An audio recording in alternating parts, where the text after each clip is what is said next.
Welcome to the news on NTA International. I am Frama Panyi, and my sign language interpreter is Hannah Olayenka.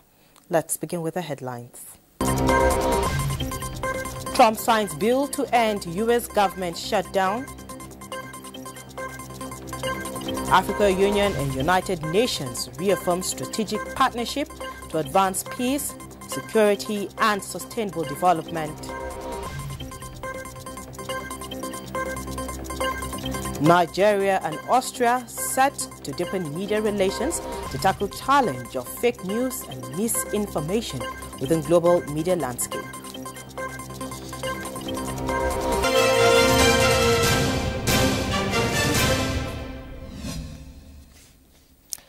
And President Bola Tinubu is again calling on Nigerians to collectively invoke the patriotic spirit towards consolidating the country's greatness and ensure protection of its sovereignty. It was at the presentation of research paper by participants of National Defense College Course 33 in the State House. Details of that report will come subsequently.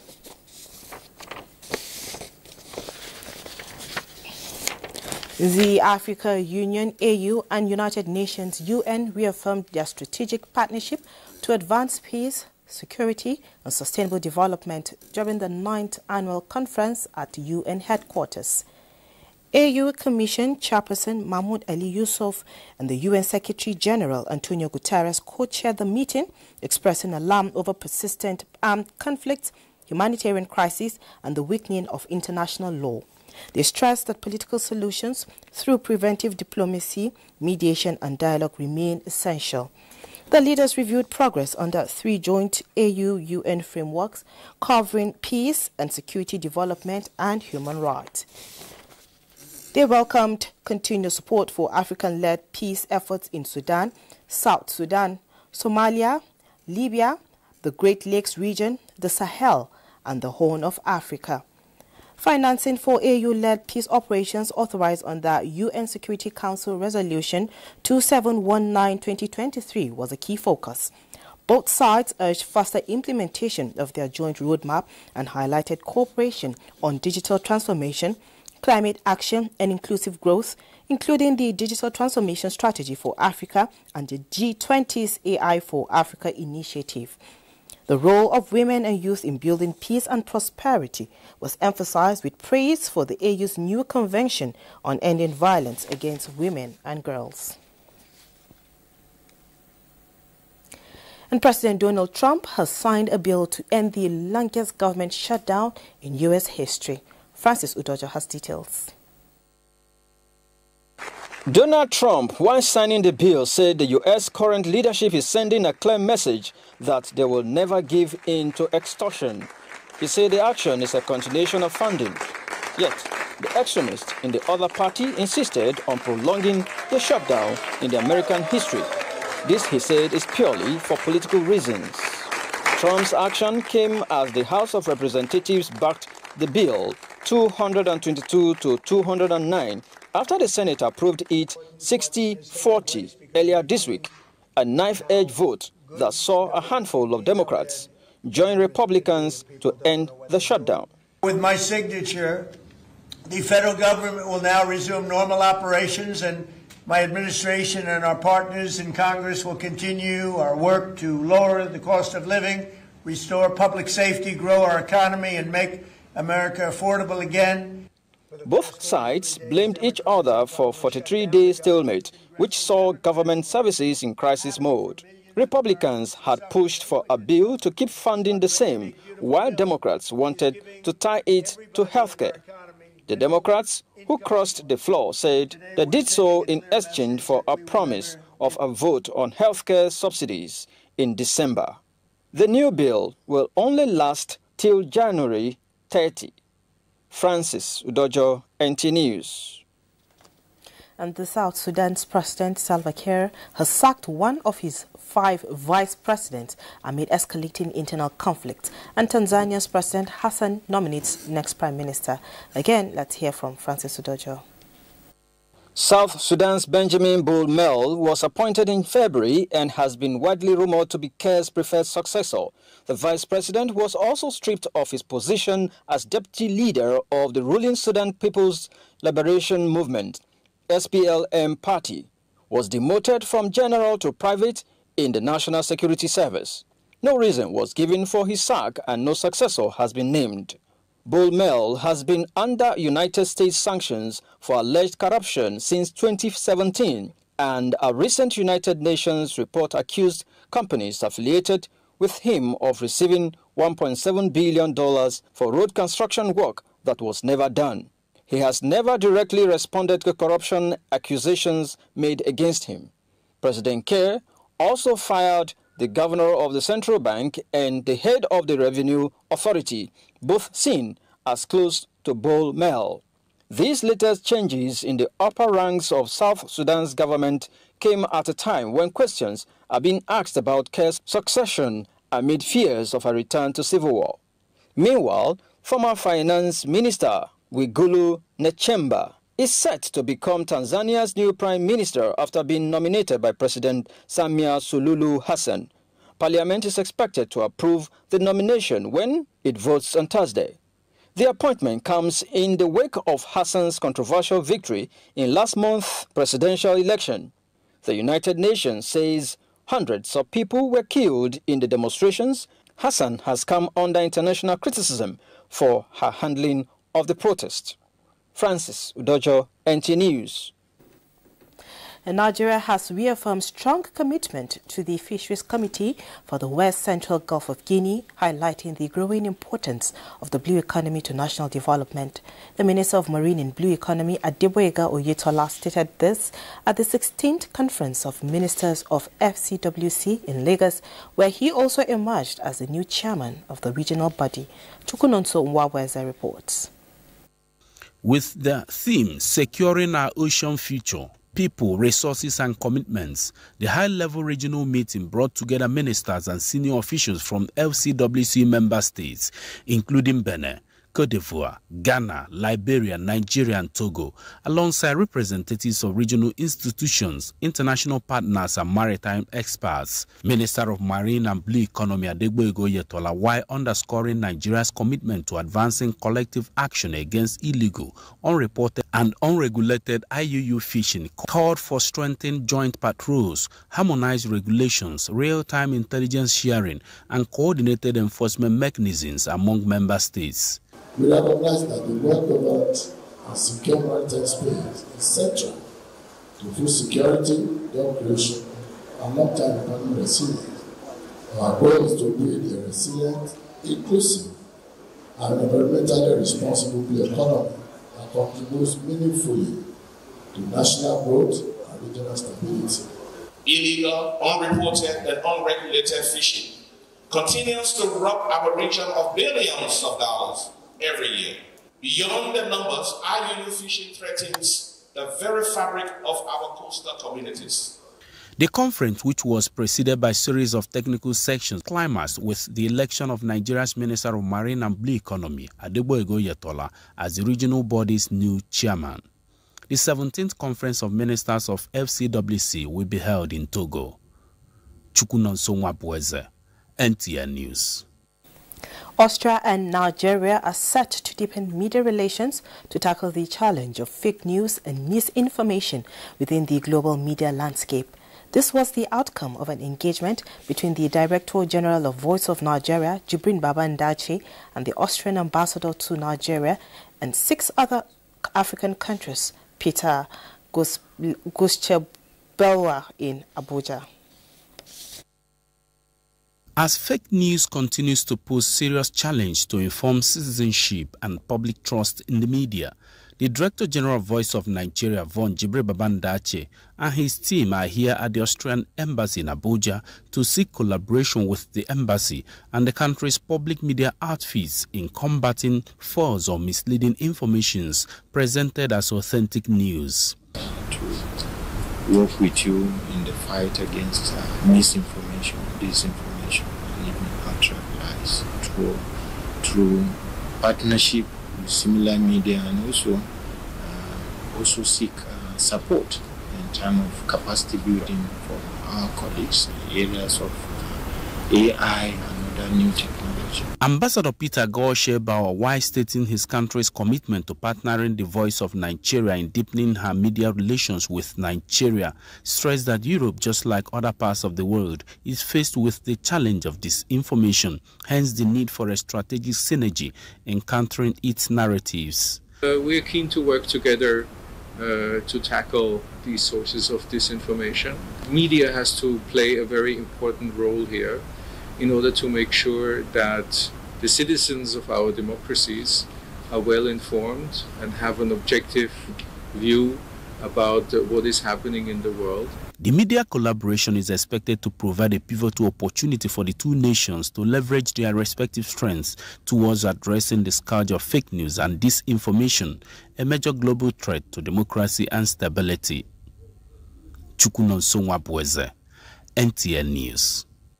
Still talking information, the federal government wants stakeholders in the advertising industry to sustain efforts in building Nigeria as a brand of prosperity and not a land of crisis. The Minister of Information and National Orientation, Mohammed Idris, at the 5th National Advertising Conference in Abuja, says the engagement with the international community, including the United States, is working on addressing current challenges misbranding Nigeria. Salihu Abdullahi Gwanara reports. Since 2019, this annual platform by the Advertising Regulatory Council of Nigeria has been equipping stakeholders with necessary information needed to address challenges, discuss trends, and set targets. Stakeholders at the 5th edition with the theme Marketing Communication Transforming Businesses and Creating Growth in Challenging Times are united in their desire to sustain the culture of innovative ways of building reputable brands. This conference is our own industry convergence to learn, unlearn, and relearn better ways of getting out of the very best research in our various business. The Minister of Information and National Orientation believes participants as custodians of national perception and image should focus on building brands that will project unity and fight falsehood. When false narratives about Nigeria are spread, especially internationally and also intentionally, it is your creativity, your strategy, and your storytelling that can counterbalance them with truth, with context, and compelling narratives of hope and progress. We need a communication renaissance, one that emphasizes facts over fear, unity over division, and truth over propaganda. We must project Nigeria as it is, a diverse, dynamic, and resilient nation of hard-working people who coexist peacefully, aspire collectively, and strive daily to build a better society. He emphasized that Nigeria is not a violator of religious freedom. Let me state clearly and emphatically that this narrative is false. It is a distortion of our reality as a nation of diverse peoples and faith who have lived together peacefully for generations. Advertisers, media owners, and independent producers are under the same roof created by the regulator in Abuja. Salihu Abdullahi Gwanara, NTA News. Senate is in the process of repealing and reenacting the Nigeria's Armed Forces Act, part of which makes provision to prohibit enlistment of persons below 18 years in the military. This is in alignment with the Child Rights Act and international humanitarian standards. Other proposals in the bill seek extension of protections and rights to non-commissioned officers to boost morale and fairness. The bill, sponsored by Senator Abdulaziz Yaradua, also seeks to reinforce the President's constitutional authority as Commander-in-Chief and vest the day-to-day operational command in the Chief of Defense Staff. When passed and assented to, qualified military lawyers will be able to represent the armed forces in civil courts.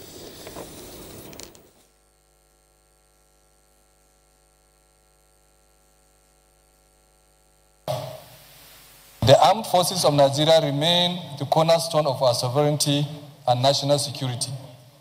They have stood gallantly in defense of our nation, from combating insurgency and terrorism to peacekeeping across Africa.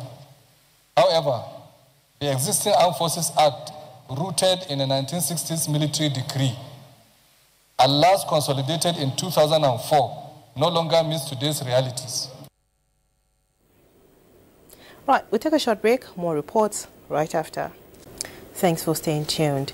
Now, judicial officers of superior courts across the country will in the coming days converge in Abuja to brainstorm on issues relating to enhancing public confidence in the judiciary as the third arm of government.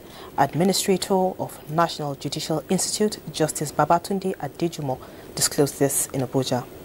The 2025 All Nigerian Judges Conference will be a judicial introspection on how best to reinforce judicial independence and enhance ethical standard. The Officer of the Temple of Justice will also take a critical look at the ways of ensuring the courts remain accessible, transparent and responsive to the need of the people. The theme of this year's conference is building a competent judiciary, which is both timely and compelling. Without having confidence in the judiciary, the only alternative is anarchy. Justice Adejumo maintains that the NJI, as the training arm of the judiciary, is committed to equipping judicial officers with knowledge required to meet the challenges of modern adjudication. The Nigerian Midstream and Downstream Petroleum Regulatory Authority is assuring the general public of adequate supply of petroleum products in the country within the acceptable national sufficiency threshold during this peak demand period.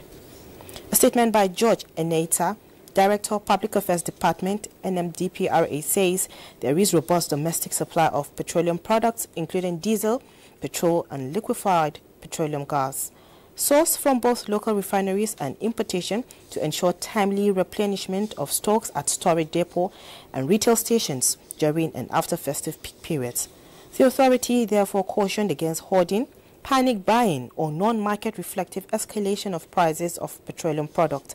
The statement also said the implementation of the 15% ad valorem import duty on imported premium motor spirit and diesel is no longer in view.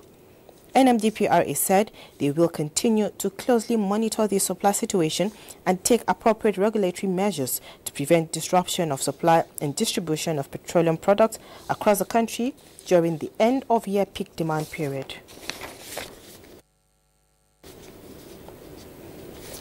The federal government has announced plans to rehabilitate existing dams and construct new ones to boost irrigation farming and hydropower generation across the country.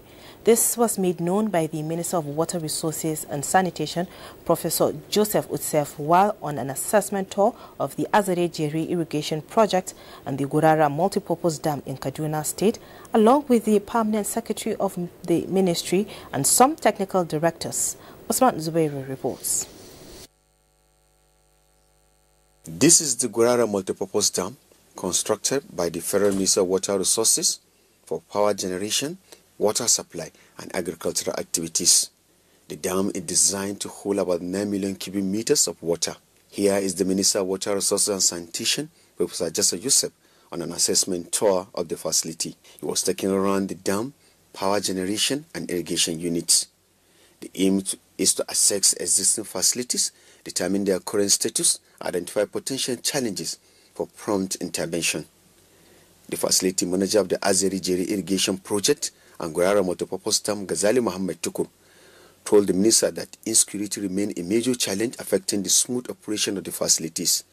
However, the management team is committed to fulfilling its mandate of supplying water to farmers and the Federal Capital Territory. The minister revealed that several multipurpose dams have been recommended for rehabilitation, while new ones also will be constructed, including those along the Sokoto-Badagry Highway, to scale up irrigation farming and contribute more hydropower to the national grid. He emphasized that the federal government will increase investment in dam maintenance to maximize its capacity for food production, while assuring stakeholders that President Tinubu is committed to ensuring Nigeria achieve food security and pledging full support to this goal.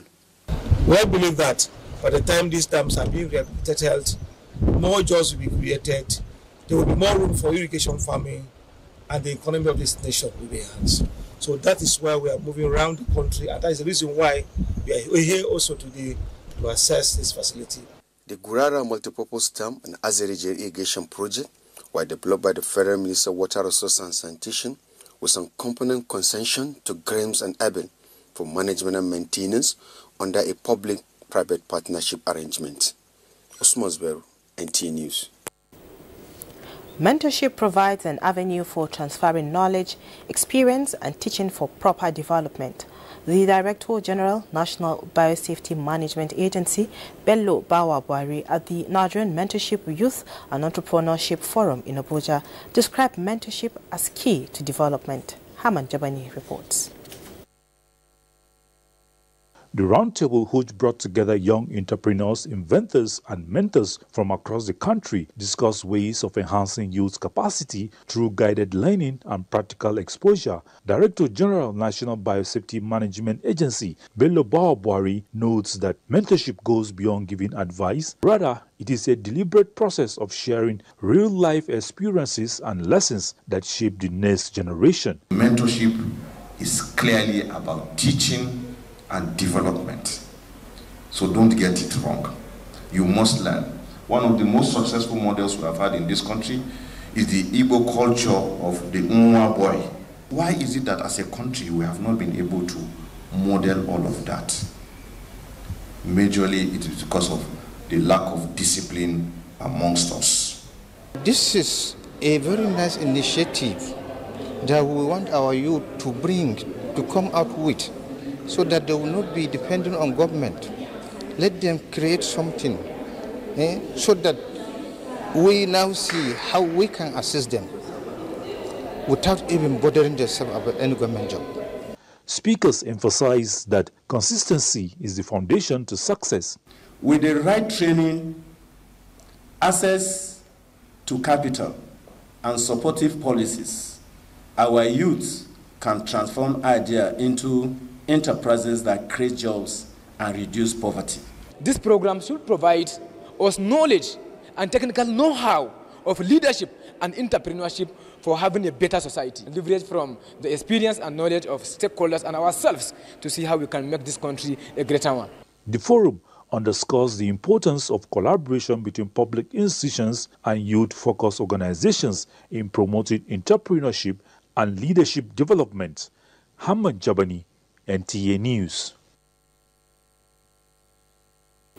Tackling the myriads of challenges confronting the nations, civil society organizations insist can be feasible when parents and religious institutions uphold values to build future leaders who will shun acts capable of tarnishing the reputation of the nation.